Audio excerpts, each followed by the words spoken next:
those people were criminally convicted, and Donald Trump didn't care a bit about safer communities when he released those who were convicted of beating the shit out of police officers. So don't come to us and talk about security and safer communities when you do that. Well, Mr. President, convicted felon released 1,600 people. I think that sums it up pretty well, don't you? That is Congressman Vasquez not laying anything off the table with talking about Donald Trump's pardoning of over 1,500 convicted felons and others who are involved in the January 6th riots and insurrection. That is how the week started. The week got crazier as it went. Welcome, welcome, welcome. I am FPWellman, host of On Democracy Sunday. You're right here with us live. Thanks for joining us. I see so many of our friends in the chat. Thank you for joining. I love seeing you guys. Love seeing the same. Hi, Lois. It's good to see everybody again. It's been a crazy week from the inauguration madness, the flood of insane executive orders, memorandums, and actions we've seen in just 6 days. It has been nearly impossible to keep up, but that was their plan all along, wasn't it? Right. And we got a great show for you to talk about that. And then, talk about other things too, because as we talk about every Sunday, we can't just be dour and talk about the news. We have a lovely, lovely panel as well as last week. So I'm excited to get on with that. But before we start, I'd love you to head to our YouTube channel. If you're not on our YouTube channel, you're watching on other channels, head over to the YouTube channel, smash that subscribe button and that bell button. Let us know, subscription, say hi, like, reply. Join the chat right now. That's how we build our community up bigger. Because of you guys, we hit 10,000 subscribers this week, which if you don't know, the YouTube world, it's a huge milestone. They sent me a big congratulation notice. That's because of you guys taking the time to join our network. We're just going to keep on building this community, and I appreciate you doing that. So that's the big thing I got you to do is go over there. We've got a lot to talk about in the news. It's funny. I always send JJ like 3 news stories we're going to do.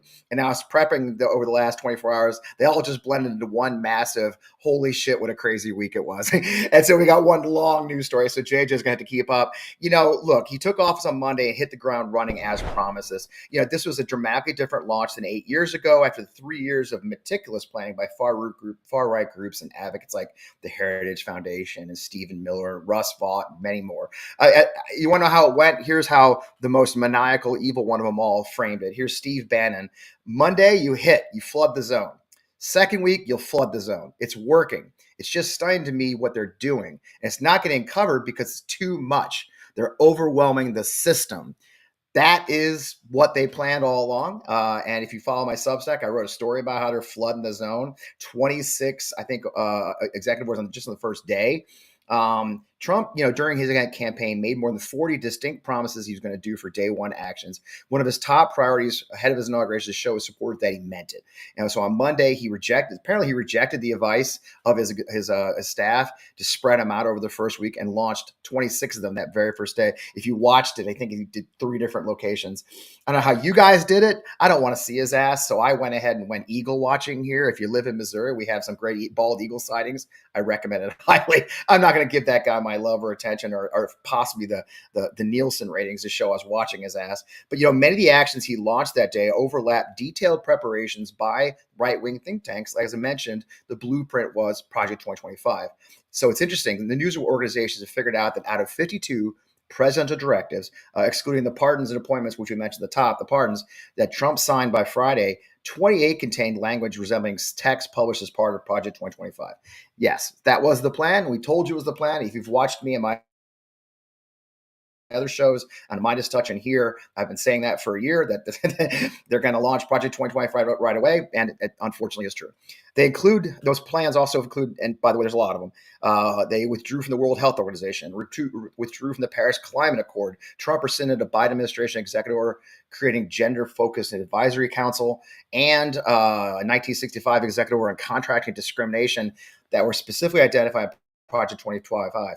That's a really dangerous one, because that came out of the Equal Opportunity. It's a lot of really scary stuff, the Civil Rights Act.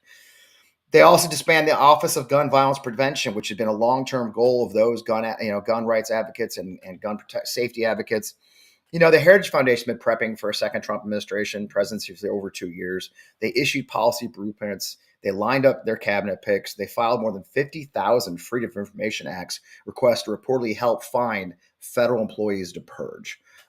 Trump's executive order rescinding the security clearances of 51 former intelligence officials. You saw that all those who signed the letter about Hunter Biden's laptop said that at the time they said it contained evidence of a pay-to-play scheme where Russian misinformation. Those claims proved to be false, unfortunately, as information on the laptop was used in a federal gun case against Hunter Biden.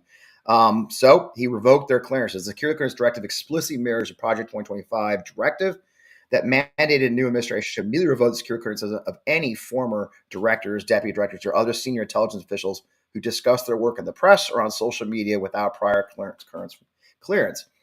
So there I have a blueprint. They also started firing senior civil servants, citing career officials using a legal theory, gaining popularity in those right-wing lawyers, and advocated Project 2025. That's tied to Schedule F, the idea that civil servant protections don't exist anymore. They can be fired at will. Their belief is that this is inherent power in the U.S. Constitution rather than a specific legal authority. They also put in place a sweeping hiring freeze across the federal government, and that caused widespread hardship and terrified many civil servants. Anyone with a hiring start date after February 8th had their contracts canceled. This was shocking, especially where, as you guys know, I'm a veteran in the VA. You're talking about doctors, mental health professionals, counselors, important things. There's a new clinic, for example, supposed to open in Fredericksburg, Virginia, my old hometown, in March. Essentially, for a little while there, it looked like they wouldn't be able to open it because the professionals that were going to man it were fired. They did issue a follow-up memorandum as Representative Doug Collins was becoming the VA secretary. They rolled it back for healthcare professionals. But again, it kind of shows the willy-nilly nature of a lot of these orders. They're just throwing them out in a mass means in weird ways. For example, an email came out from the director of the Office of Personnel Management that went to every single government employee to include the Department of Justice. Well, if you know the system, the Department of Justice employees don't work for the Office of Personnel Management. That's the executive branch, forcing the people who run DOJ side to say, don't be writing our people no more. So again, they are doing these things. They don't have all their people in place. Word is that only about a third of what they call beachhead teams for each department are actually in place. So for all their talk about hiring so many people, they don't have enough people to really cause a lot of ruckus yet, but time will come. Let's see. In addition, they're making noise with those employees that have been there for less than a year to 2 years, which is a probationary period for civil servants. There's noise that they may be fired as well. They've been asking supervisors of various departments in the civil service to identify those employees who are on probation. Usually when you want to know who somebody is, there's a reason for it, these guys. Another one causing challenges that you may have worried about is a return to work decree. So for all teleworkers and remote employees, they're saying they have to return to work with a deadline. Here's the thing. Since the pandemic, many people have been hired as remote workers. A good example of that is military spouses. Military spouse unemployment ranges somewhere around 30% very often. So initiatives begun over many years now, over a decade, to get them federal jobs that are telework jobs, as many jobs are. There simply isn't an office to return to. Federal office space has been reduced since the pandemic because they simply didn't need it. So the idea that you can just say, hey, if you've been remote, get your ass to the office, there is no office for many of these folks. Talk about telehealth, for example. Many of these healthcare professionals they've hired for the VA work remotely. Telehealth has been, and telemental health especially, has been a godsend for many veterans who live miles and miles and miles away from the nearest VA health facility. Don't even get me started about Wyoming, North Dakota, South Dakota. You're talking hundreds of miles from the VA facility. Telehealth and telemental health has been imperative. And to say, well, fine, they can get it in the market, I remind you again, we're talking about places like Wyoming and North Dakota and South Dakota. There may not be a mental health professional within 200 miles. And so to just willy-nilly cut all the teleworkers is a huge problem for a lot of people. I've been fielding calls from advocates all week about it.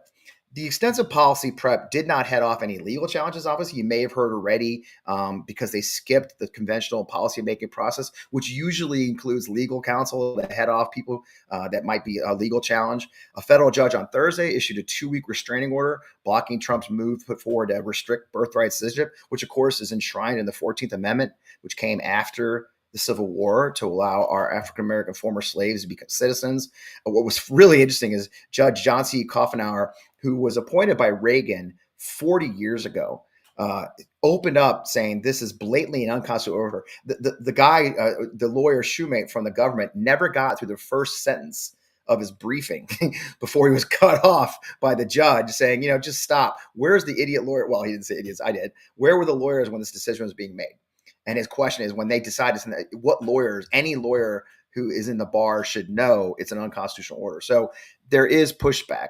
But they don't see that as pushback. The first week of Trump's second term didn't see the large-scale demonstrations of resistance like 8 years. You remember the Women's March the day after his inauguration, vigils at courthouse. If you remember with the chaotic stuff when he implemented the Muslim ban, where people descended on the airports trying to help people trying to get into the country, none of that happened this time. They're better prepared in that sense to overwhelm us.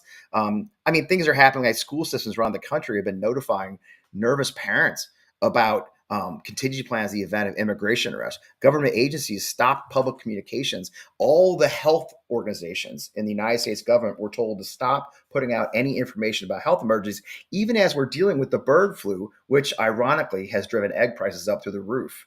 On top of that, they've canceled all NIH study money. Grants have been canceled.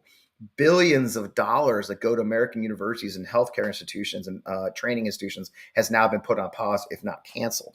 There's a lot out there.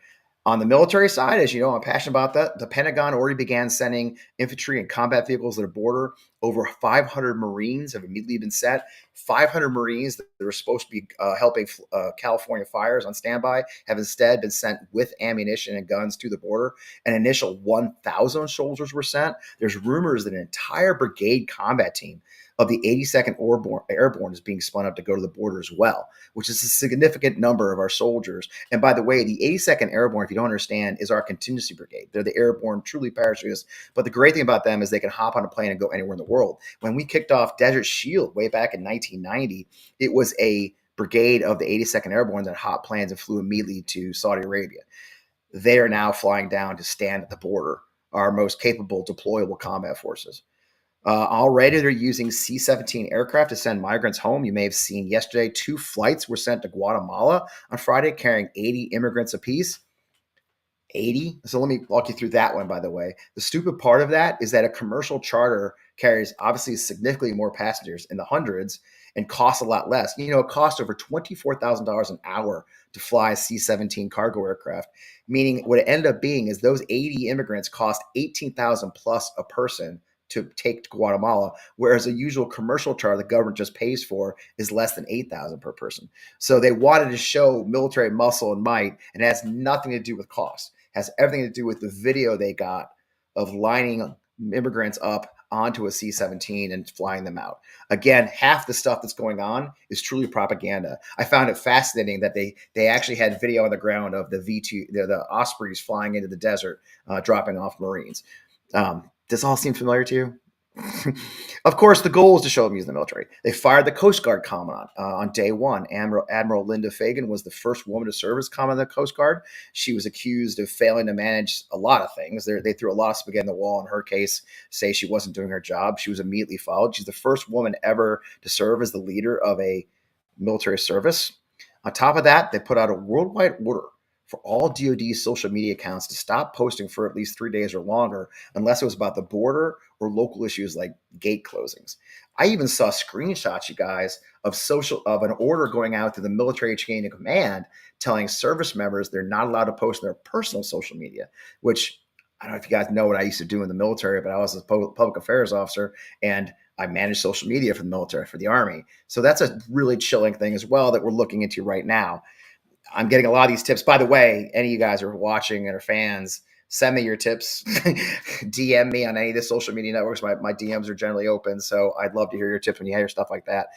A lot of media is asking for that. And the flood the zone strategy is working. Representative Val Hoyle of Oregon said, I quote, "People feel frozen.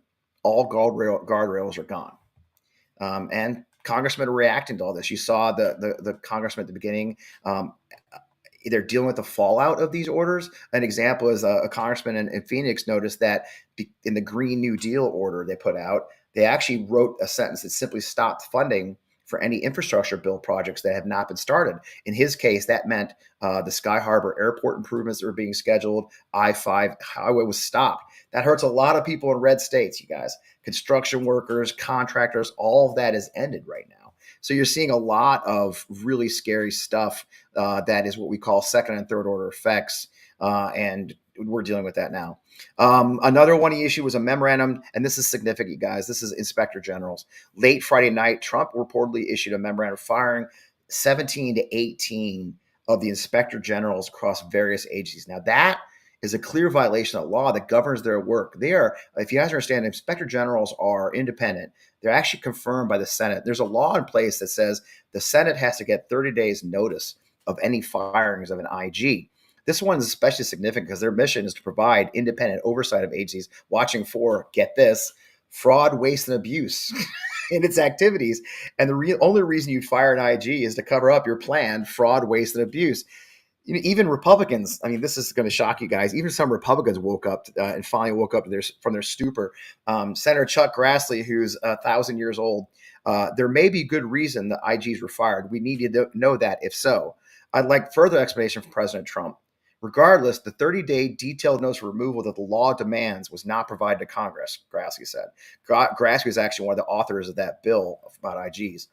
And this IG thing dates back to the post-Watergate era when for independent management. Of course, don't worry, Chief Lapdog Lindsey Graham came to defend it all. You can always count on Lindsey Graham to defend anything. He acknowledged that while the firings violated the law, he shrugged it off. He said, quote, just tell them you need to follow the law next time. I mean, that works, right? Another order that shocked me is the dismantling of all the DEI initiatives in the federal government. And the thing about that, you know, diversity, equity, inclusion, that's been a major goal, obviously, to get more representation. We want the federal civil service to look like the America it represents and provide opportunities for all. That means even affinity groups where, you know, women's affinity groups or others. They even canceled Women's History Month or Black History Month has all been canceled by them. This order and the thing that's really chilling about that is this order just doesn't reassign them and close their office. They are literally firing all the employees associated with. Now, what do you think most DEI offices are staffed with?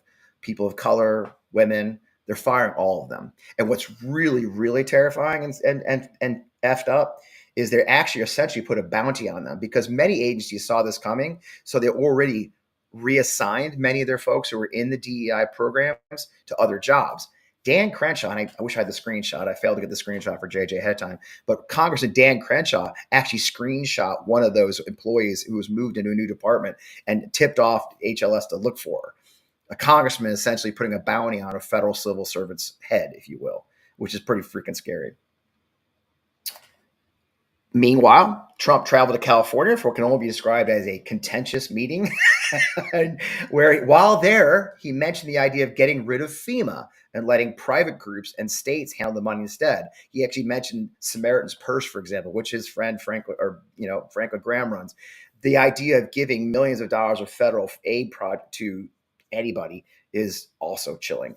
I could go on. We're way over time. You know, I gotta mention this one. You guys, this is how it is right now. So on his way back to Washington on Air Force One, he went back to the back of the plane, talked to reporters, and in that conversation, and this was significant, he told them that he's actually been talking to the King of Jordan and Egyptian governments about, quote, cleaning out Gaza. You're talking about 1.5 million people. We can just clean that whole thing out. I don't know, he said, something has to happen, but it's literally a demolition site right now. Almost everything's demolished and people are dying there. So I'd rather get involved with some of the Arab nations and build housing in a different location where I think they could maybe live in peace for a change, which will, of course, clear the way for Jared Kushner to redevelop the beach as he's always really wanted.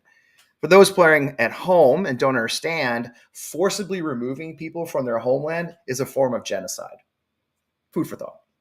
So the finding out phase has kind of begun, I believe. One of those is, I think we had the tweet from Representative Maria Salazar. If you know her, she's from South Florida. She's a Cuban American, and she was one of the passionate supporters of Donald J. Trump throughout the campaign. In this tweet that I've got posted there, you can't see it maybe, is she literally is begging for a break for Cuban immigrants from the many laws rolling back the refugee programs and the immigrant programs and blocking blocking those who are seeking asylum.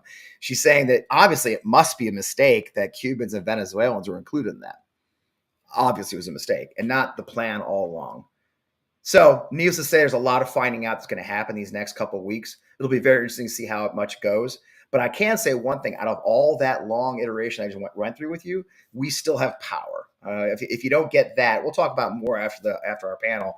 But we still have power. If you look, many of the things that are being discovered are citizen journalists or independent folks like us going through these orders and getting the word from people inside the government. Because no matter how much Donald Trump and Heritage Project want to try and stop you, they can't get you to stop talking to your friends and neighbors. And so any tips you hear or anything, send them our way, because we have the power to stop these, because what they want us to do is be overwhelmed. And I bet our friends coming up will be a big talk about that a lot. Matter of fact, I got a great guest. So for those who don't know him, Aaron Glantz is a Peabody Award winner, a finalist for the Pulitzer Prize. Aaron's known in journalism circles for managing very complex investigative projects. He's currently the 2024-25 Annenberg Fellow in Communication at the Center for Advanced Study in Behavioral Sciences at Stanford University. So, he's a bit of an underachiever. He's also the author of a book called Homewreckers on how modern robber barons robbed the American dream.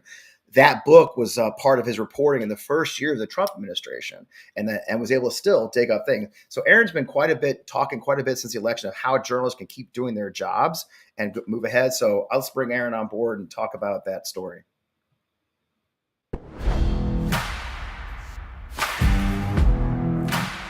Aaron, man, thank you so much for joining us here on Democracy Sunday. We're so glad to have you join us. It's good to see you again, my friend. It's good to be with you, Fred. I reached out to you this moment because, you recently, you've been writing quite a bit since the election, especially, but you posted a helpful list for journalists on how to report in the new Trump era, which you have a lot of experience from last time. And your recommendations ranged from focusing intermission, but also readying your legal defense ahead of time. First, is it somewhat chilling to have to write that? It's kind of a tough time, isn't it? Well, I think people feel quite lost, honestly, right? Like we're overwhelmed by the speed and intensity of President Trump's actions.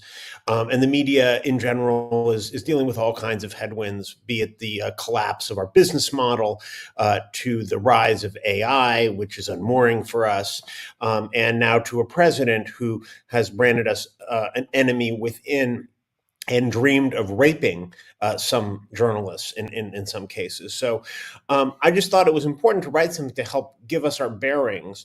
And when you say focus on the mission, what that means is that no one of us can take on the entirety of everything that he's doing, right? We have to center our work in a real world issue that we care deeply about, find common cause with other people and work on that, and try as much as we can to root our work in what the public cares about instead of being reactive to him.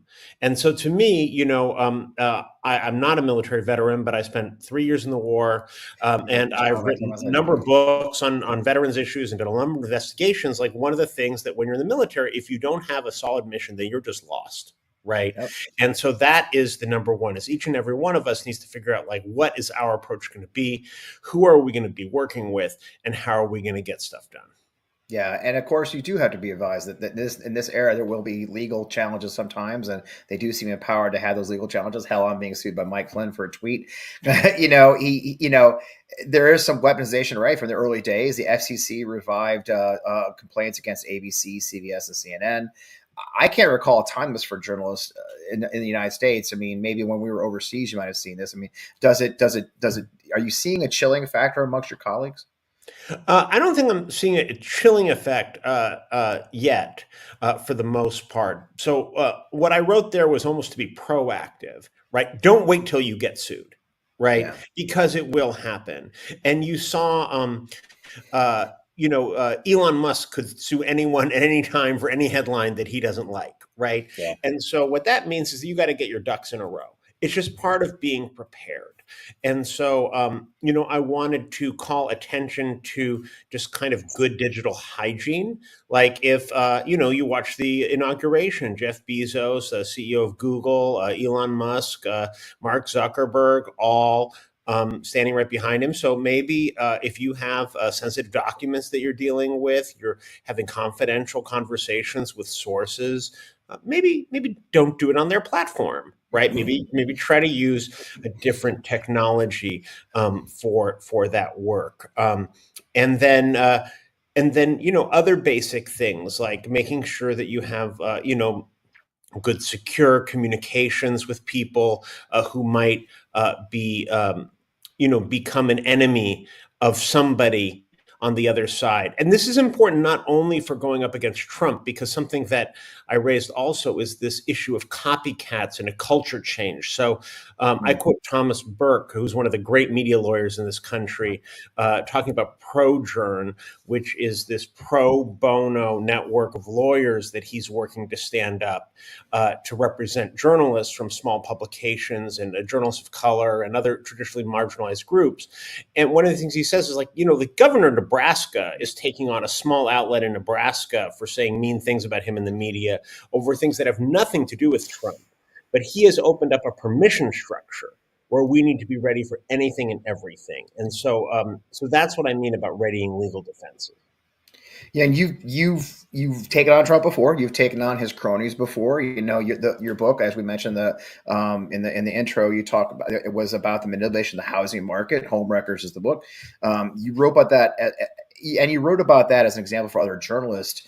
First, tell us. It's a fascinating story how you took on. You knew you were up against a tough battle. You started this. That book was started really. The story that went into it was the first year of the Trump administration, which when they had Congress, they had Senate and House, but you took it on and you learned some important lessons in reporting that year, didn't you? Right. Well, you have the book up on the screen, right? So we see Steve Mnuchin, Trump's Treasury Secretary, swinging from a wrecking ball, and Steve Schwartzman, the head of Blackstone, and Wilbur Ross, who was his Commerce Secretary, and then Donald Trump there with the wad of cash. And so Trump, it's really an open question whether Trump consciously wanted to empower these grifters who made so much money off of the 2008 housing bust and stole our wealth, or whether those individuals gravitated to Trump when they saw an opportunity. And so it is interesting, as you mentioned, that this time we have a whole different crew of power players, right? We have, those tech barons. And so they're saddling up to him. They see an opportunity. But also it's worth noting that Trump's Treasury Secretary designee, he made a lot of money betting on continued inflation. Right. And so that, I think, is really the similarity to what I reported on in Homewreckers, which is that he seems to be given to the type of capitalist whose idea of money making is to make money off of your pain and your suffering.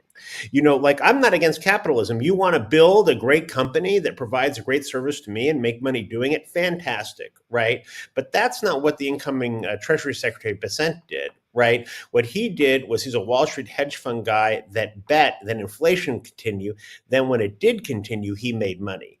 And we should, I think, be interested in having people with a basic sense of patriotism and not just so interested in their money and their own bottom line in these positions. So his actions, he's considered one of the adults in the room, along with Marco Rubio. We can kind of assume that he'll skate through the confirmation process, but I would keep an eye on him.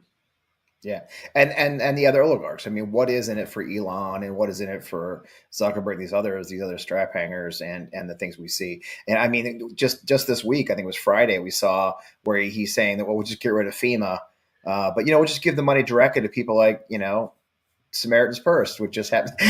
Oh, that's weird because Franklin Graham's one of his biggest supporters.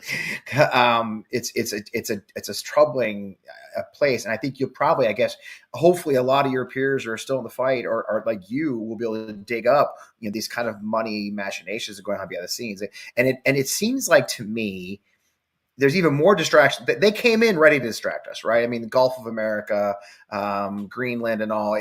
There was a prepared plan to distract us very quickly, and then there's other stuff going on, and you found out very quickly there's other stuff going on last time. I can only imagine what's going on this time, right? Yeah, I mean that's why it starts with your mission, right? So if you're an immigration reporter right now, you're on the front lines of that birthright citizenship executive order. You're Right. really concerned about the way that these raids have already started to happen, and you want to know how all of this is going to play out, and you want to watchdog that.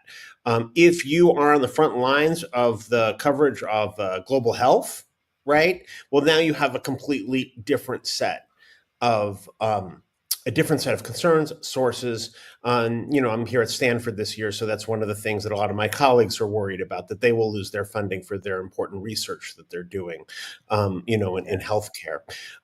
So it's tough, right, when the president is talking about invading Greenland to focus on anything in particular.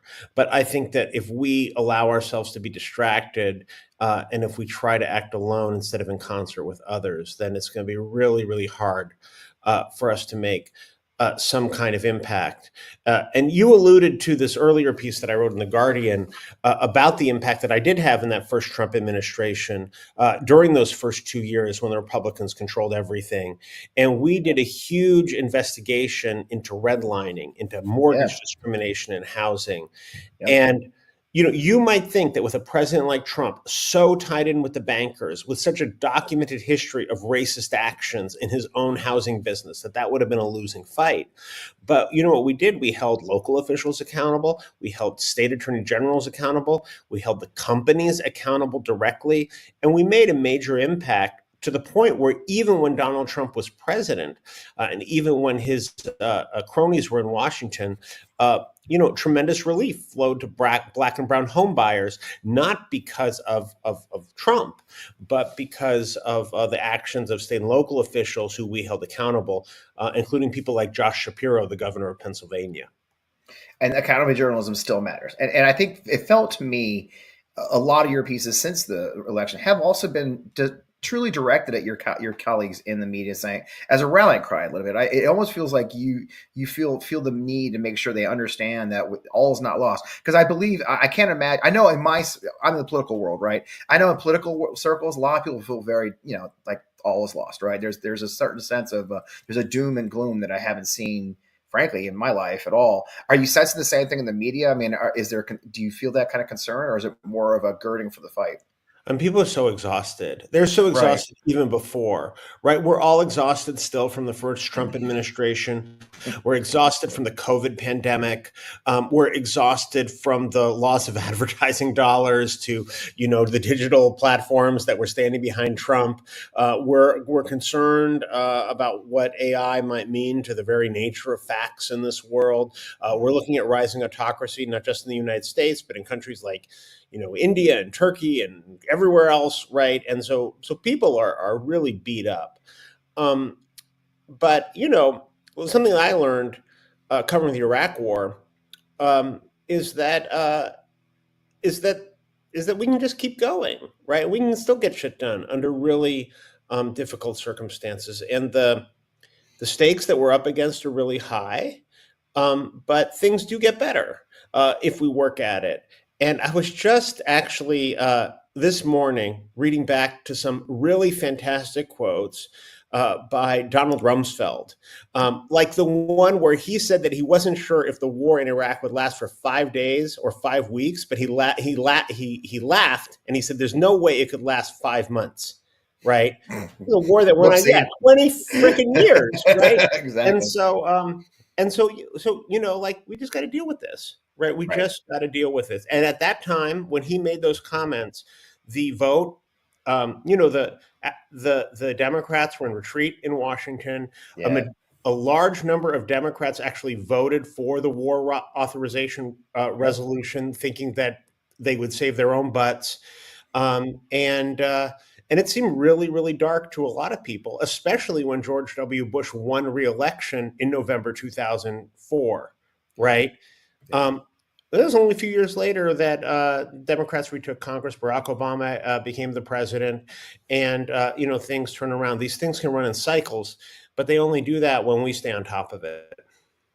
And before I let you go, I know we're tight on time, but I definitely want to get back to why you're at Stanford. I mean, among other things you're doing there, you told me about how you're incubating an initiative to build resilience for investigative journalists, human rights advocates, Others that are dedicated to social change. You're not your typical you're investigative reporter, but you've been very much focused on society, like the work you did for your first book about veterans, which I appreciate to this day. For those who don't realize, Aaron did a lot of hard work about holding the Bush administration accountable for the many misdeeds they did in our healthcare, culminating in Walter Reed. But having said that, this is an interesting thing that you're doing at Stanford. Can you tell me a little bit about that work, how people can find out more about it? Well, we need to have strategies and tactics that work for us, right?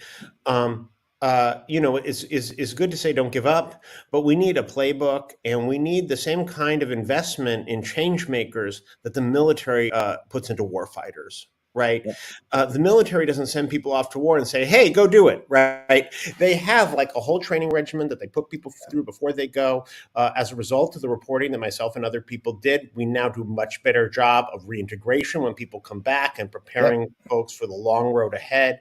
And imbued in that is an idea of winning. Right. And strategies and tactics for winning, and understanding that winning is tough.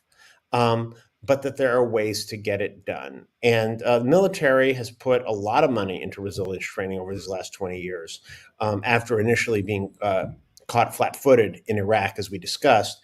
And I want to be able to move some of that into the world of investigative journalism, to give us that same kind of resourcing, and then more broadly for human rights activists and other like-minded change makers, because a lot of those strategies are going to be similar for non-journalists.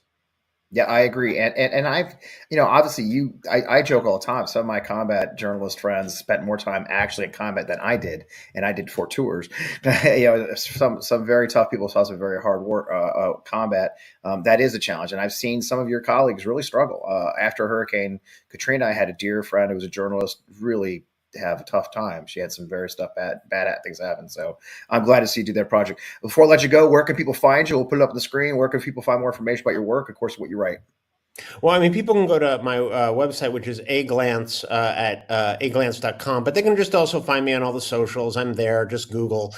And I'm really excited to hear from folks. And I really appreciate you making the time, Fred.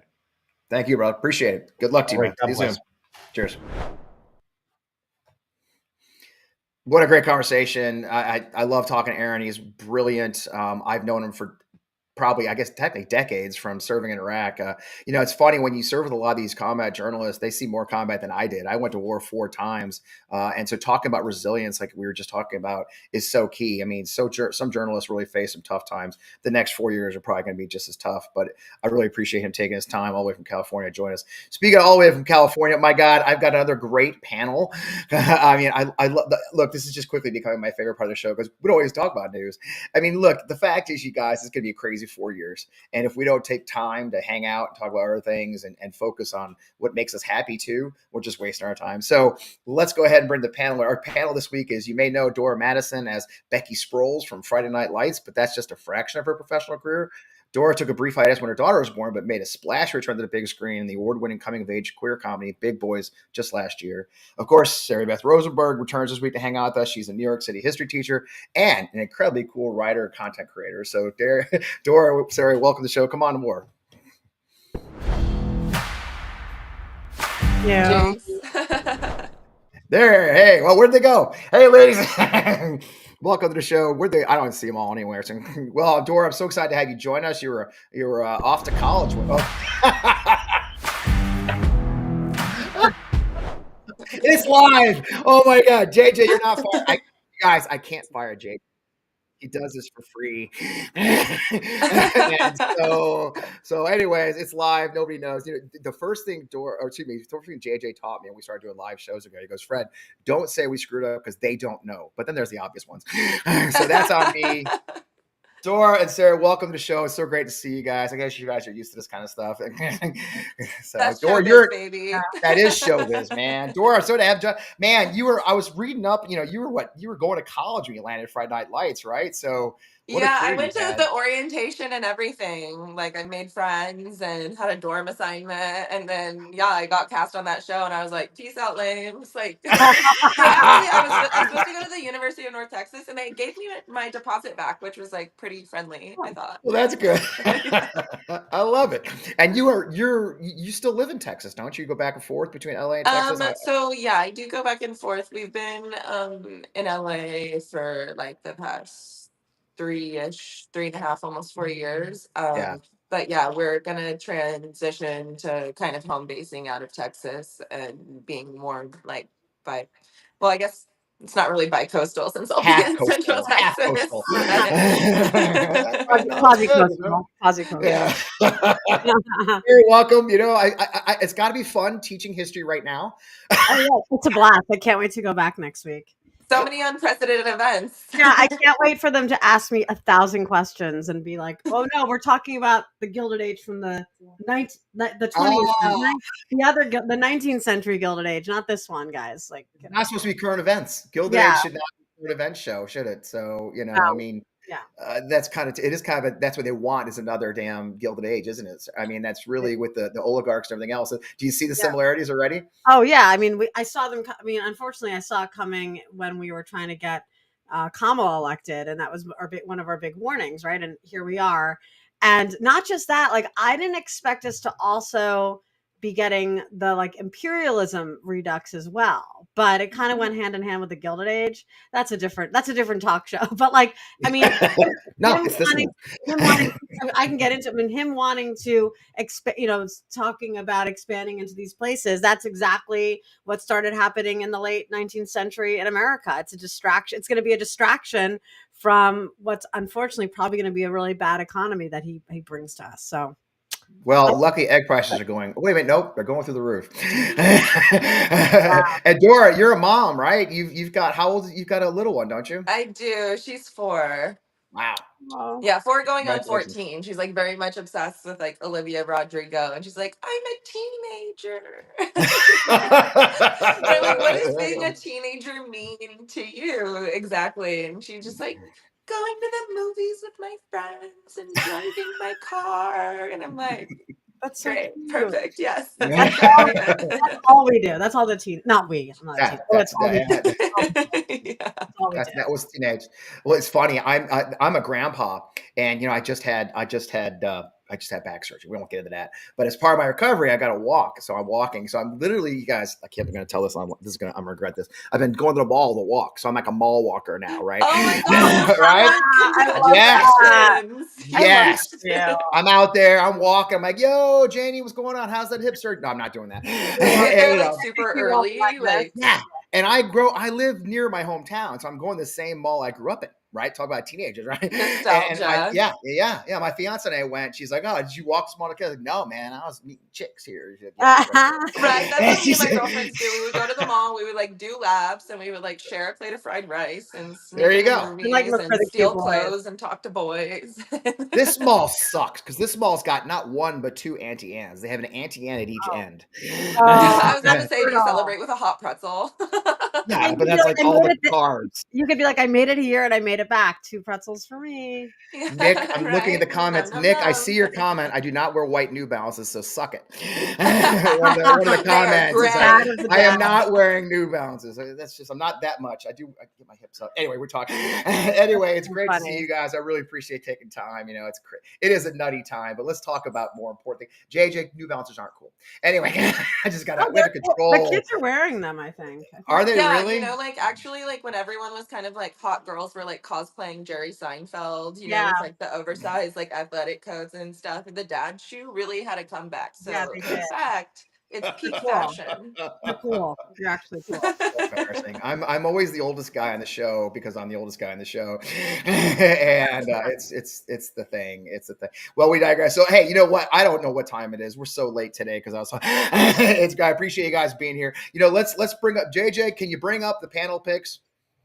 hopefully. Oh, he did it.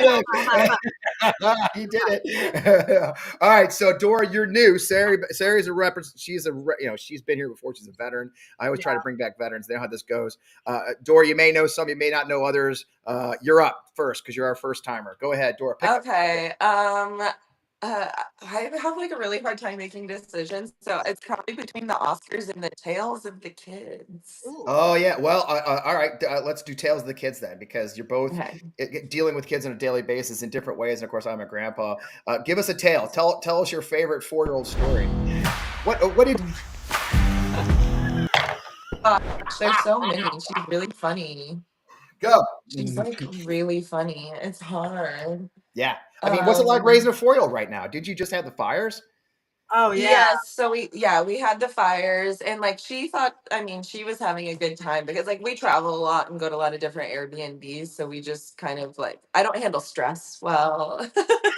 And so we like, just got out of town, and she was kind of bouncing around between me and her dad's Airbnbs.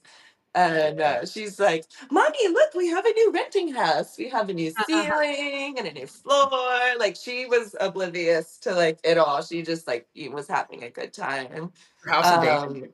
But yeah, kids are funny. But when she finally returned to school, everyone was like, Lily's back. And That's like that awesome. always makes you feel good when like, your kid's well liked and like well received. So do you take her along on shoots and all, and she used to the itinerant lifestyle, or how do you manage So I that? actually haven't had the opportunity to bring her to set with me yet. But she does go, her dad is also an actor, and so she goes to set with him a lot. And I have like some really cute, because she's really into costumes. Like Yes. if she's watching Spider-Man, she has to be in the Spider-Man outfit. Like she changes her costume based on the movie we're watching. And then she's like, she's not Lily anymore. She's like, I'm Anna. Hello. So And she's a then like when she character. Really changes gets into into her her character. civilian, she's like, I'm Lily again. But yeah, I have a really cute picture of her like walking on one of the studio lots, and she's like head to toe in a Paw Patrol outfit, like with the paws and the tail and everything, just like mowing down snacks from Crafty. And yeah, it's pretty cute. Yeah, They were it's a doing a good life. comedy, and she had like headphones on, and her dad was doing something silly in the take, and she's like, Daddy, they're like, but she's definitely into like, she's my little nepo baby, I guess. But we're not putting her in acting or anything like that. We're gonna like just like let her be regular and Yeah. like do theater, enjoy things, and figure out like what she likes, before we start like commodifying her child. Exactly. The temptation's there. But I mean, it is what it is. My son went in the army. I mean, it just, it is, they live the life, it is what it is. Now, Sarah, you got different kids' tales, I imagine, with what you're dealing with these days, the kids in school. I mean, how's school these days? I mean, you mentioned a little bit, but I mean, it's gonna be crazy. Good. It's pretty good. I mean, like, they're not the difference between having a new Trump administration versus back the first round. So now I'm going to have taught through 2 is the first time. I guess basically these kids are used to it, which was a crazy moment for me because most of their awareness has been, I mean, most of my students were born like when Obama was president. Right. Which is like, whoa. But for them, politics has mostly been Trump. So most of them don't like him. I'm sure some do, because that's life. Yeah. But for the most part, I get the sense, and unlike what everyone online thinks, I don't talk to them about politics all day, but it comes up when you're teaching U.S. history. But I think a lot of them are like not happy about it, but they didn't respond the way that my students did the first round for the most part, because it's more just like, oh, business as usual. Like, this is America. And that's What grade sad. do you teach? I teach 11th grade. Oh yeah. So like they're kind of like, yeah, that guy.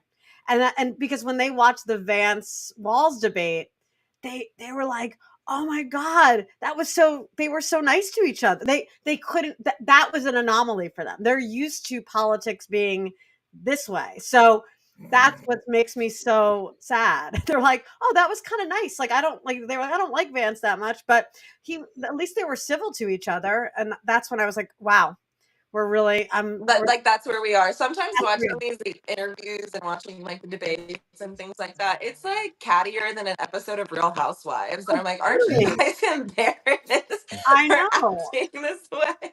They when I'd have my students do debates and stuff like that, and it never, if they resorted to the way the way Trump and his pals act, they would get Right. they would fail the debate, they'd fail the class discussion. So that's where we're at. Yeah. Yeah. I got the Yeah, fun little grandchildren. tidbit. I actually started the debate team at my high Ooh. school. Ooh. Yeah. Well, okay. I really liked to argue. I love that. Me too. Like, put me at a dinner table, I'll find the one person I disagree with, and that'll be the conversation for the night. I'm like, Well, allegedly in France, it's not a good dinner party if people don't get into some sort of like debate. ooh, So I belong in you're France. just very French. I'm so French. I need You to guys, learn. I live in Missouri, so no. We just Yeah, I talk baseball, football. It's just easier to just keep it. It's like yeah, the yeah. debates get heated. So, all right, JJ, can you bring up panel picks? All So right, Sarah, it's your I turn. don't. Well, I know that number one is for Dora, so I want to pick It's it okay though. Can we for both talk everybody. about it? Are we allowed to both talk Yes, about it? yes, Yeah. that's What the are whole the rules? I'm point. such a teacher. I'm like, what are the rules? There's no rules. It's crazy. Actually, I don't I even know don't what like half this stuff means. Okay, I don't even know. So I don't know what the big. I guess we'll find out. Okay, let's do Oscar. Let's do it. Let's do it. Let's do All right, Oscar. Oscars it is. All right, right. So, Sarah, you get to go first because you picked it. So, I know Okay. Dora's got opinion. I know Dora's got opinions. Okay, I know what Dora does. Yeah. So I picked Oscar. I usually, for years, I made sure to watch all the movies, and I'm going to try again because I'd rather watch movies than the news right now. I do want to see The Brutalist. I kind of like the idea of like a movie with an intermission. I think the last time I did that was like when, I don't know if anyone remembered. This is a throwback, but there was like a 3-hour Hamlet. And I saw it here in New York City. I remember there was an intermission. So I like the idea of the movie being an experience. I will go see that. We were saying before we went on, Last Showgirl's on my list. I want to see that, and I know Dora has some takes on that. But here, I'll talk about the substance. I saw Baby Girl too. I liked Baby Girl. Yeah, I loved That Baby was I Girl know. personally. I thought it was like I, brilliant. someone who's like in getting towards that age range, but I'm not a woman doesn't reveal her age. I love that so many of the movies are like about women being in these positions of like sexual power. And are also exploring the themes of women in a real way. And here's the thing. My friend if he watches later, he's gonna laugh at me because I walked out of the substance like, why do people like that movie? Oh my god! But you know what? I don't do well with horror and gore at all. So I didn't. It's my fault. I didn't read the fine print that this was a body horror, which I thought for some reason was a thriller, psychological thriller. I don't know where body and psychological crossed over in my mind. So I loved the movie and I loved it like like concept wise, but I had a hard time watching the gore because I don't do well with gore. But Yeah. 100%, I think Demi Moore deserves Best Actress. I loved her speech at the Golden Globes. I love that we have films out exploring these themes that, young girls, when I was younger, I wish I had people having a dialogue about these issues that women are dealing with as they get older. And yeah, more women over 30 on the big screen, over 40, over 50. Let's do it. So hopefully Yeah. these Oscar noms will. Well, it's kind of interesting, like the Mhm. grossness of that movie is oftentimes like the pursuit of eternal beauty or like physical perfection is gross. Yeah, it is. Like you're Yeah, it getting is. Yeah. injected, you're getting Yeah, things removed, like, like boob jobs are like brutal. You're getting like these sacks, like, and then you yeah, end up with like these crazy scars, and like it's all like within yeah, like the pursuit of beauty. Like it's very painful and almost even ugly, and I thought that like allegory was like pretty brilliant. yeah, But it's also interesting too, I think, like people's and I get that not every single film can be nominated, and there's a lot of brilliant films that are going to be left out. Yeah. But for instance, like I really loved the movie Anora. I thought it was like beautifully shot, Yeah. beautifully done, beautifully acted. It was brilliant. But it was interesting to me that like they did get a lot of praise and Baby Girl kind of like got glossed over. And I think a lot of that has to do with like, it's interesting because like we're very like talking out both sides of our face, especially in the entertainment industry when it comes to like someone's reputation and things like that. Like a woman who maybe started their career, you know, unless you're Cardi B or whatever, like as a stripper, like they're like, oh, well, then you shouldn't tell people that, or like you know, whatever. And oftentimes there's not really a crossover between people who've like worked in like the spicy industries. Like there's people like Sasha Grey or whatever who've come over into like the mainstream and things like that, but they're usually just playing like some version of themselves. But I do Yeah. think it's interesting that like if you've done that in real life, then it kind of discounts you from having any sort of serious career. But the second an actress plays a stripper or a hooker or whatever, then they're like, oh, you're so brave, you really went there, blah blah blah blah blah. You know, it's the same with like a hot person being ugly. They're like, oh, you're ugly, so like Yeah. Oscar, you're so Wow, brave. And it's Charlize like, is Theron. it Charlize really Theron, right? brave that Charlize Theron yeah, was Charlize that. Charlize Yeah. Theron is Theron, ugly? She monster. can Monster. still wipe Monster it was the off, and original. she's Yeah. still Monster was really like the hot. Oh, original. sorry, Yeah. she's still really hot. You Yeah. know, so it's just kind of like funny, like what we, you know, uphold. And you know, it's not surprising to me that a show that was kind of like about, and you know, I do love Honora, but it wasn't altogether a hot take or new or like, you Mhm. know, something that's very interesting and unique. It was like a very beautiful movie. It was a beautiful story, but essentially it was following around a naked 24-year-old and the dudes that exploit her, and Mm, that definitely gets celebrated. Whereas a film about a woman in middle age like exploring her sexual agency, I'm not surprised that it got glossed over, yeah. even though it was Hmm. completely unique, even though it had never been done before, even though the editing and the cinematography was beautiful, even though And the like, music. yeah, and the music and Yeah. everything, and also the fact that like John Chu got left out for best director when Wicked was such Oh yeah. a Yeah.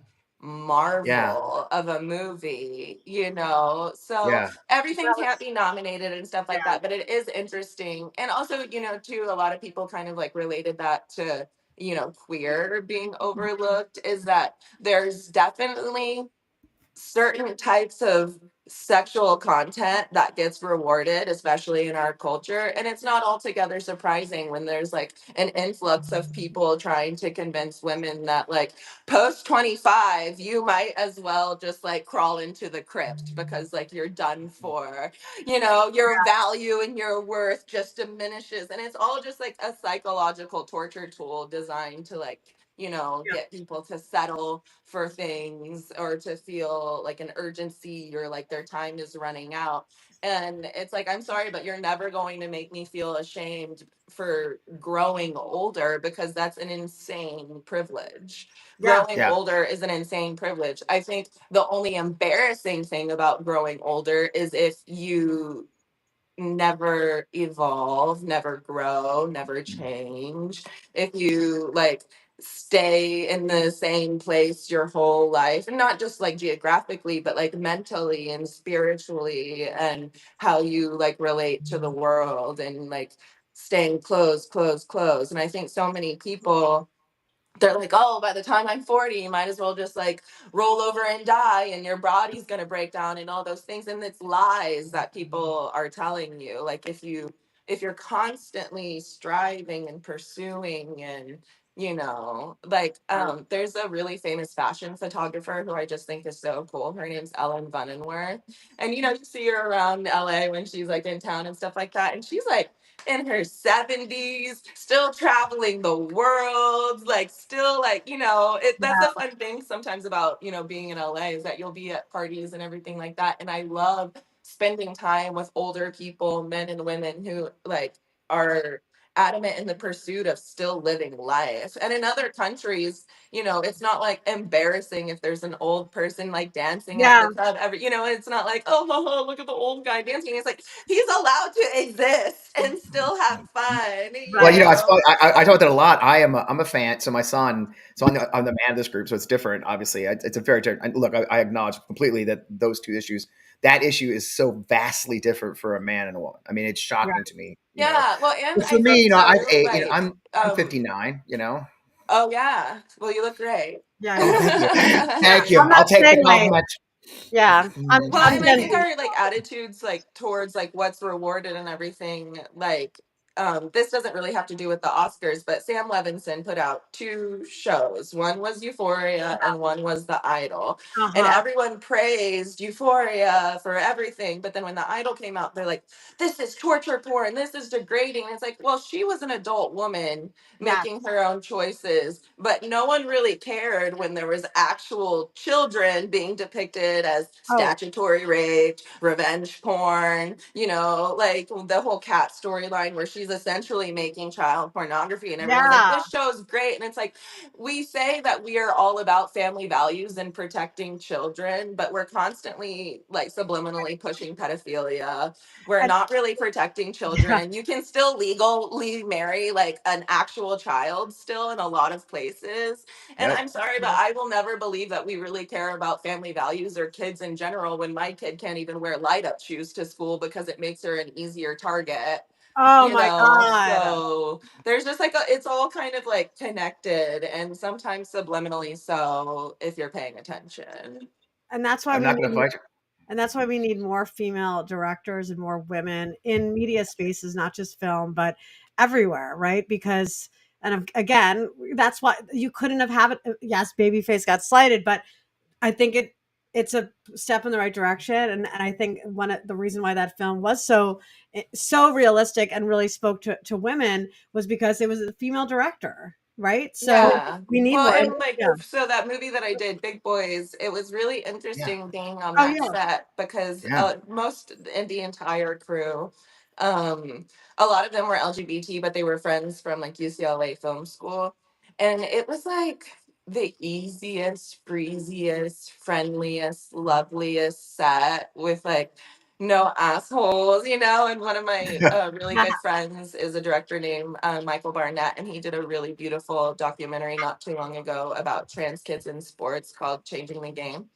And he was telling me, he was like, yeah, I kind of like to load my crews and department heads with like women and people of color. And usually when there's white guys, I'm making them do like grunt work, like moving lights and stuff like that. And he's like, but there's just a notable difference in like the camaraderie and the communication when you have a more balanced set in that way. And yeah, it's just interesting. And it's also interesting like when you work in other countries, depending on like compared to working in America, is I did this one film that was shot half in New Orleans and half in Belgium.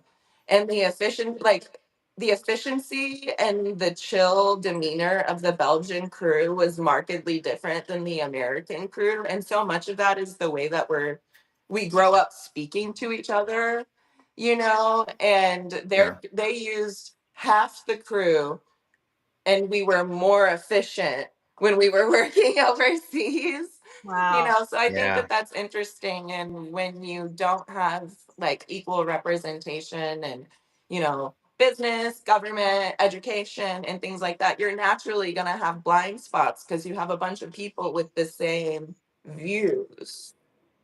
Thanks. Yeah, I agree. We're a little bit far from where we were, but I couldn't agree more. It is a very different thing. And you've grown up in Hollywood. I mean, again, you came in at what the ripe age of 18.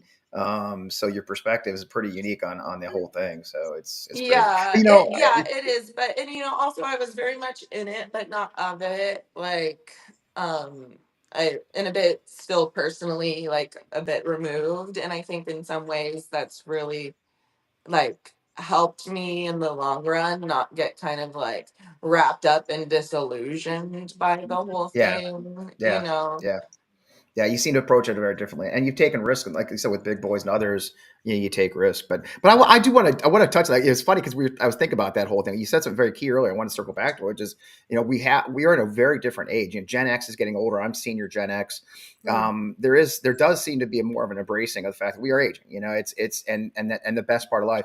My fiance, we're about to be empty nesters for my second time, and I say all the time, this is the best phase. I mean, it's a great phase because we are young enough to enjoy it and to embrace it.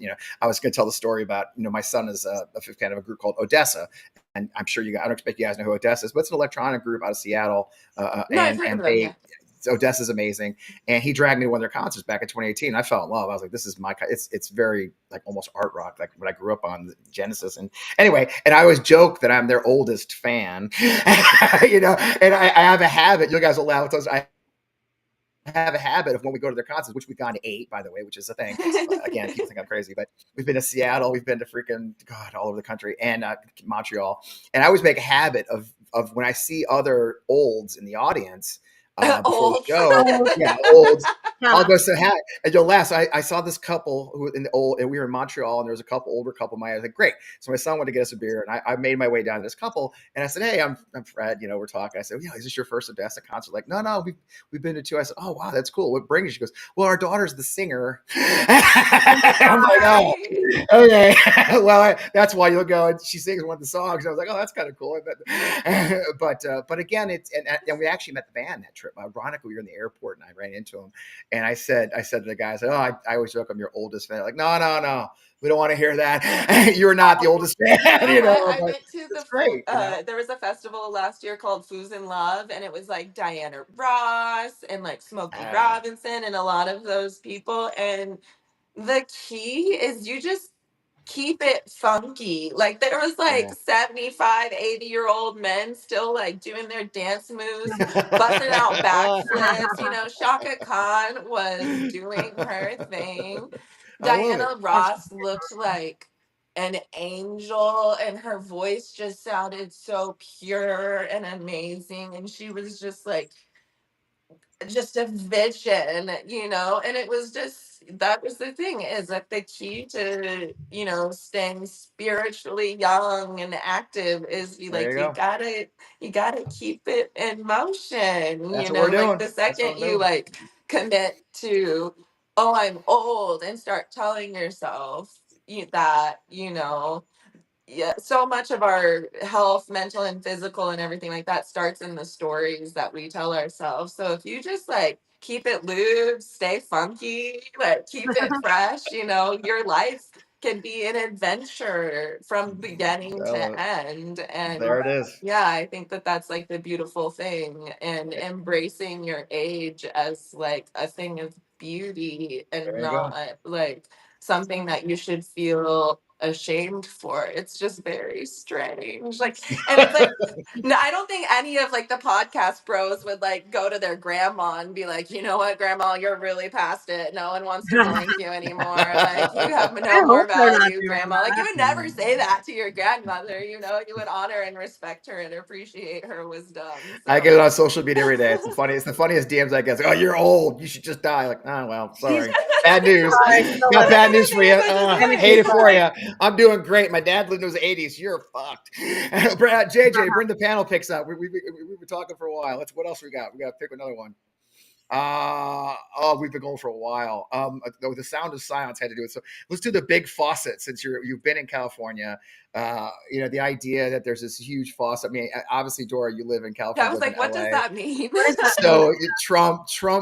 It's just kind of a joke, because Trump went to LA after the fires that you just experienced, and he's convinced that there needs to be water turned on from Northern California, and he keeps saying it's almost like there's this vision of he literally says that when they turn the water flow to Southern California from Northern California, I'll give them money. It's like this idea that there's a big faucet. You know, there's no big faucet in Northern California, I imagine, at this point, Dora, right? Yeah, I mean, allegedly. I don't know anything. Who knows the truth anymore? Maybe the lizard people control it. I'm not really sure. What'd you think of all that, Sarah? I mean, you watched it unfold, Sarah. What do you think of all that craziness? I mean, I'm not surprised. I mean, this week you're not shocked. I mean, it is.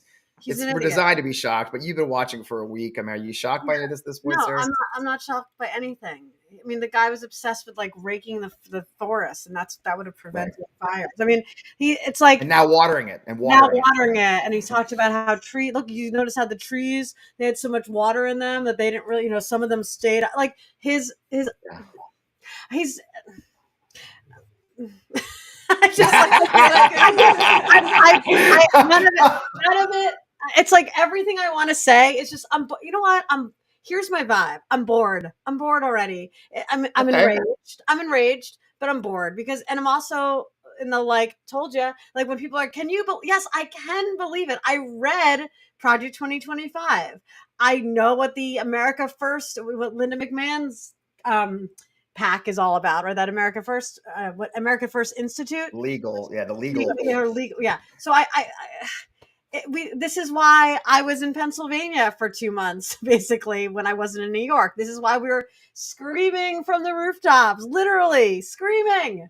This is going to be a problem, y'all. Like, they want to undo our democracy and sell it for parts. They want to do things like tell California that they have to have voter ID laws if you want money from us. Like, actually, none of it's surprising. And it's just this shock and awe campaign that they've been planning from the start. They were jonesing to do this. They love seeing libs cry on the internet. They love seeing us get angry. And I'm not feeding into it. Like, personally, yeah, I'm enraged. And I work with people in communities that are going to be hurt the most: immigrants, trans kids, women, basically anyone who's not a white Christo-fascist man and one of his, like, trad wives. So the people most affected by this are my community, the community I stand up for and speak out for. So I'm not surprised, but I'm enraged, but not because, like, I don't want to give that to them, but, like, I'm enraged because this is not the country that I was working to build, right? Like, I believe in a multiracial democracy, and I still do. And they're doing everything they can to just roll back the progress, and erase it from the history books. And as a history teacher, that's insane. That is, I mean, again, this was what's been going on on a state by state level with their divisive concept CRT laws, right? Am I surprised that they're eliminating the teaching about the Tuskegee Airmen for the Air Force? No, that's not surprising. That they were removing those kind of teachings from states like, I always use Florida as an example, but there's like 30 plus other states that have things that you're scared to teach about because they put a chill on that. So none of this is surprising. It's still, that doesn't mean that I'm trying to downplay it. I'm not downplaying it, but it's not surprising. And I guess I think that what enrages me even more is, where's everyone now? Like, all of us are online screaming about this. All of us are in our communities talking about it. And where are the people who kept telling us on the campaign trail that Donald Trump and MAGA and Project 2025 is a threat to our democracy? Where are they now, right? And teachers, I know I can speak as a teacher, we are going to be on the front lines of this. I'm going to have to go to school on Tuesday, and I'm going to have a million questions from students about the executive orders. And I'm going to have questions about these cabinet picks. And I'm going to have questions, probably not out loud, but like on the sidelines, from students who are concerned about their families and getting separated. And I have trans kids, so I'm on the front lines for this, and I'm looking to leadership to tell everyone what the plan is, right? And I know the plan it's 2 years from now, we need to win the midterms, but, like, what's the plan between now and then? And that's what I want right now. And I'm not saying that we don't have people doing that. We need more, because the people are scared, and that's what they want, and we need to fight against that.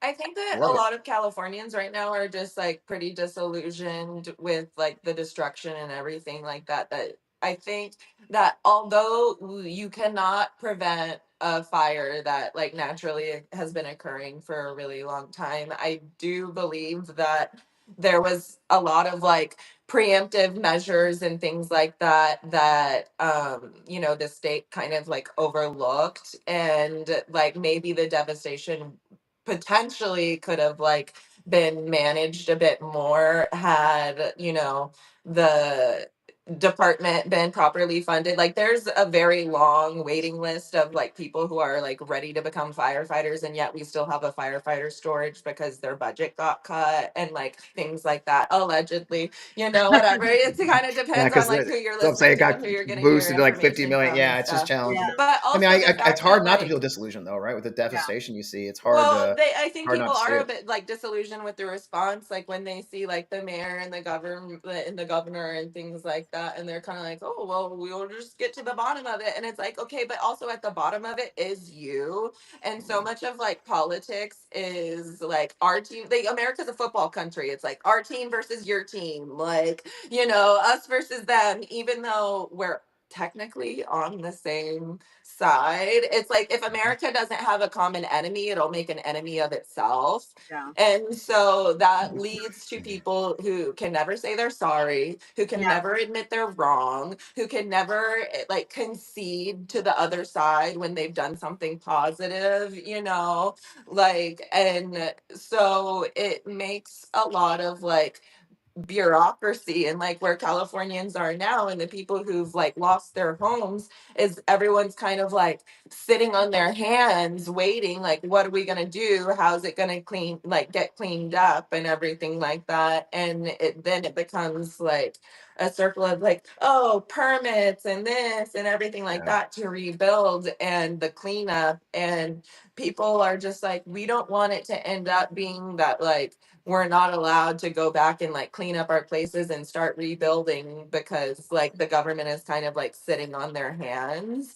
And Yeah. I think that's where like they're getting a bit frustrated and disillusioned, because then they're like, the longer this goes on, then it's just gonna become a land grab, and like, you know, what little they have left is then also going to get taken away from them. And you know, that's people's homes, those are people's lives. And it's very easy to kind of be like, oh well, everyone in, you know, like Malibu doesn't even have its own fire department. It's one of the most expensive zip codes or like cities in the world, and it has very little infrastructure. So I think a lot of people get disillusioned with like California's like feel good politics, like with like the little fish and everything, or how they're like, we've been, you know, putting billions of dollars into ending homelessness, but these people are actually just dying in the street. And that's kind of their like their Yeah. solution is like eventually they'll just die, you know. And so when you see it still rampantly around, you know, the homelessness isn't any better.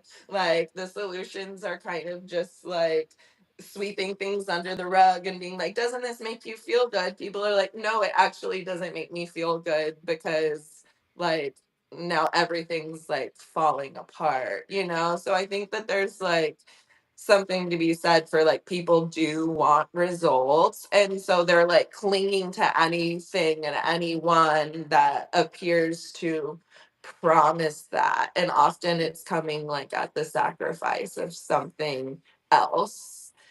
And so much of it is because we aren't conditioned and primed to actually work together, like, and be civil servants. And it's a bit sad too, like what the firefighters and the first responders were going through. Like, and also the fact that a big portion of the response for the fires is slave labor. It is incarcerated individuals who, after risking their lives, you know, are what, making like $5 an hour, and then whenever they're released, they can't even be rehabilitated to take all that training and then like benefit them later on.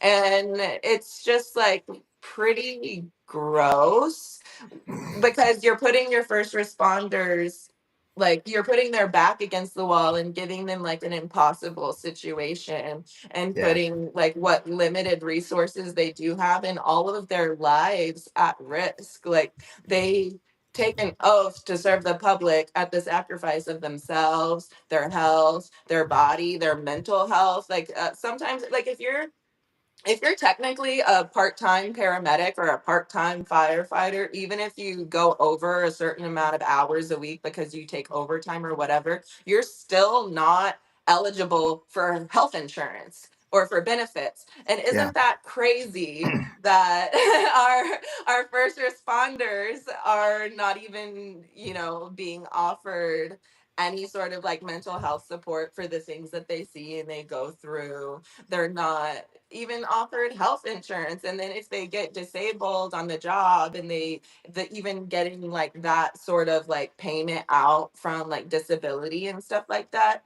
even if you do get awarded the money after, you know, the 5-month waiting period to prove that you're disabled or what have you, then you'll get some like insurance PI following you around for years and years to Yeah. see if you're bringing the groceries in or playing with your kids, to be like, oh, you got to give all that money back after you had to wait for it for 6 months and Well, have I no think that's one of the money. And fears.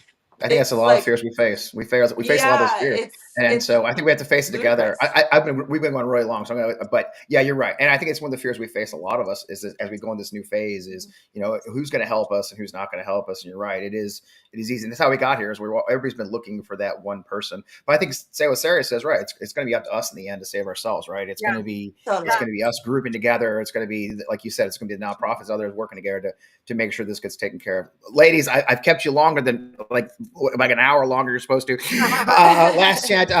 Dora, plug what you're working on these days or not. That's up to you. Where can people find you is the most important thing.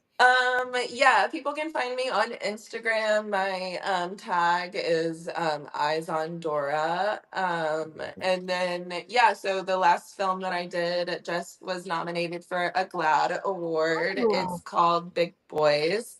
And I think in light of like a lot of what's going on with like the LGBT community, it's a really uplifting and beautiful film, kind of about a young boy's awakening and like acceptance of his sexual identity on a family camping trip.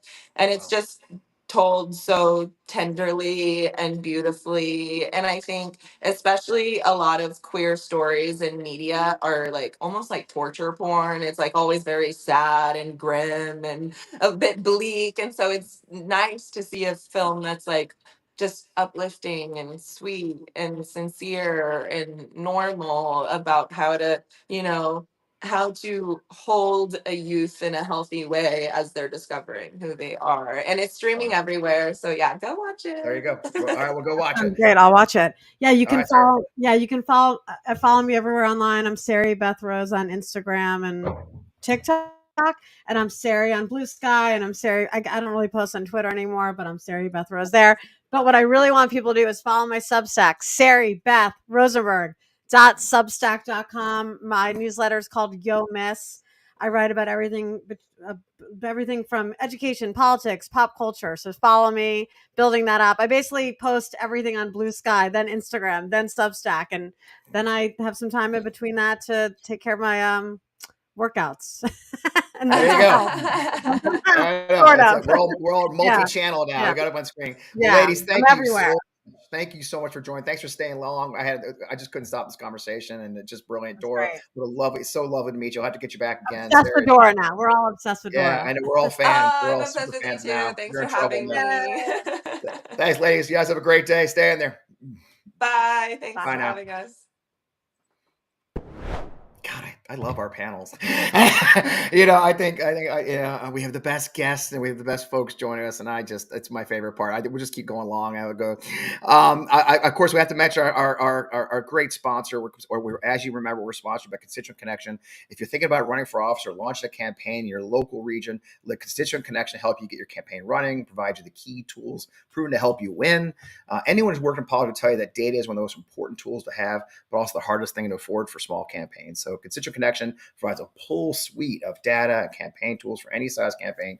They're built for the local level and enable campaigns to use every dollar to the fullest extent. Concord has helped candidates for Congress and school board win. Our data has been used to get signatures on petitions, quickly, precisely targeting the right homes in an area needed leveraging both commercial and data voter rolls. Is how they do it. The mission of Constituent Connection is really simple: to make campaigns more efficient, effective, and competitive at an affordable rate. I'm proud to work Constituent Connection to help campaigns of any size. The easiest way to find them is go to constituentconnection.com. Again, that's constituentconnection.com. I'm really thrilled to work with them. And thanks for sponsoring our show.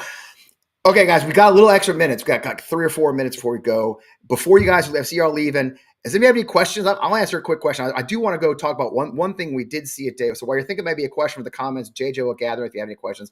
But JJ, I want to talk. Let's talk about this thing you may have seen. Can you bring it up, JJ? This was no ordinary victory. This was a fork in the road of human civilization. Okay. This. There are elections that come and go. Some elections are, important, some are not. But this one this one really mattered. And I just want to say thank you for making it happen. Thank you.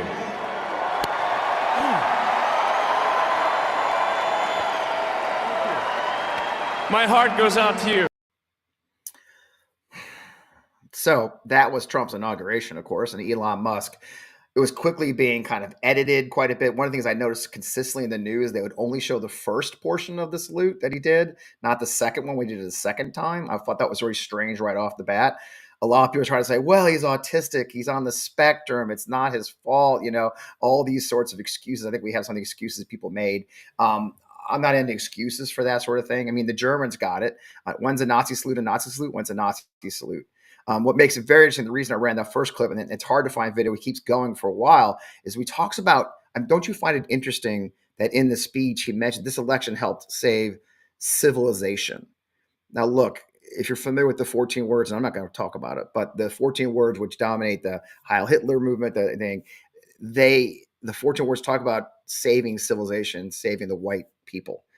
So it's very, very troubling to see a person who's going to actually supposedly have an office in the White House complex for his doge, giving essentially what they call it Roman salute, whatever you want to call it. It's a Nazi salute, and it being dismissed and trivialized when there's no question of what was going on. Look, if you have any questions about whether or not it was a Nazi salute, well, let's ask a Nazi. Nick Fuentes had and then the straight up, that was a serious Roman. It wasn't even like a subtle, like a wave, like one of these, like a Laura Ingraham. Remember when Laura Ingraham did that?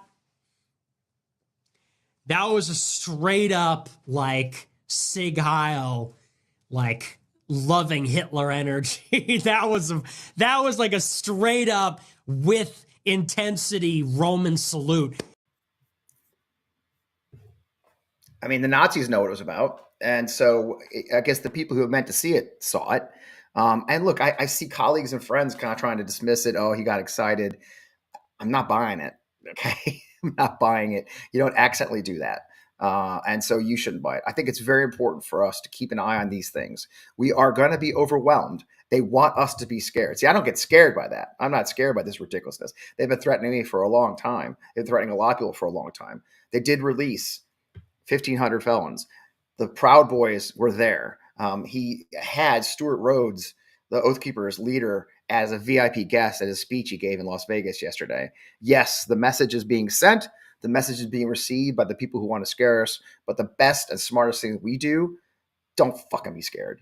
Okay? Don't let them give an ounce. Don't think for 1 second we're scared, because we're not. Look, I was a soldier for 22 years. I went to war. It's just not who I am to be scared of me. I laugh at you. I think you're freaking hilarious. Every time these numbnuts go on my Twitter and call me crying, I'm not fucking crying. I'm laughing at you losers because you believe in a guy who thinks there's a faucet in fucking Northern California. Or that if we just watered the forests, you just got to water them because trees that are dry, are wet, don't burn. The stupidity of it is beyond measure. So I'm laughing at you. I'm not scared of you. And I'm not making excuses. That was not a Nazi salute because he's autistic. I have people who are in the autism spectrum in my family, and I assure you, they know the difference. They're not completely oblivious to life. So with that, I guess my message from all that is they want you scared. They want you overwhelmed. They want you nervous. Steve Bannon is gleeful thinking we're scared of his ass. I'm not scared of your fucking liver infested, your poisonous liver and all your bullshit. Okay, we're not. You guys are freaking clowns. And we know that. And clowns are going to fucking fail. And we're going to be here to make sure it happens sooner rather than later. And that's what we do. We help them in every way possible to fail. So look, you're a government employee, send me a DM. If you've got something to sell, send me a signal. We can get that word to you. But let's fight back in every way we can. It's the little acts that get them. It's the little acts defiance. And I don't have the clip because we're running late. But of course, the one I think of the most is the bishop this week on his day at the church, who simply told him to love other people, that immigrants are humans, that LGBTQ people are humans, and that pissed them off, demanding an apology. That's the way you win. Fight back in every little space you've got. So with that, do we have any questions from the group, JJ? I don't know if we have any. If that's okay, we'll do that next week. Oh, wait a minute. Hold on. I turned off the key, so JJ can't talk to me. Anyway, JJ, do you have any questions? If not, we can go. It was easy. You guys are awesome. Look, I really appreciate, man, what a great crowd we had today. By the way, congratulations. This is our largest show ever. It's amazing. It gets almost over 4,000 people are here. And the key to that, I'm going to remind you one last time, is to go on over to that YouTube channel and click subscribe. And if you want to click the bell, we are adding new content. If you saw, we're starting to do shorts now. I did a couple shorts this week. I'll be adding some hot takes on the breaking news this week. We're going to have breaking news shorts for you too. A lot of content's going to the On Democracy channel. Is the place to find us. What's up? Okay, Nick's got a question. Okay.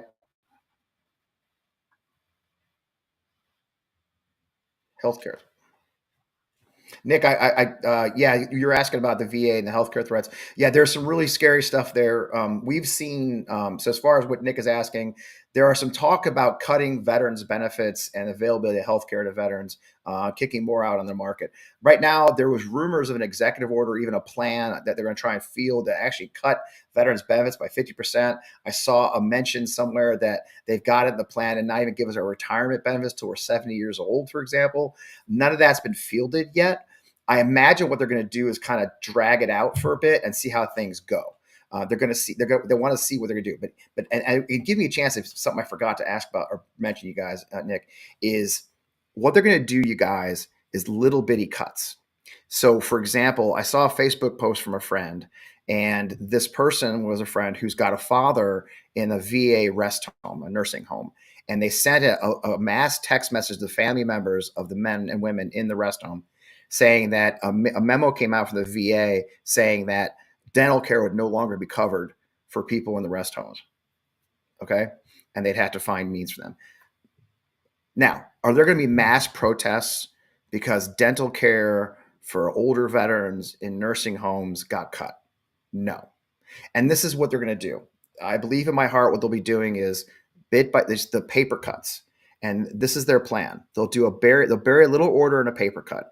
It'll go out as a memo saying, we're not doing a big change, just this dental care is going away. And the next paper cut will be, hey, we're not doing a big change, but we're going to outsource mental health in this region. Paper cut, everything's designed to not trigger a mass response. That makes sense? And that's the fastest way. It'll be buried, it'll be quiet, and it'll be paper cut, paper cut, paper cut that doesn't get the Senate to lose their minds. The IG is a perfect example. Like we mentioned at the beginning of the top. They fired all the IGs. What did Lindsey Graham say? Oh, well, they broke the law, but is it a big law? It's only 18 people. It's no big deal, right?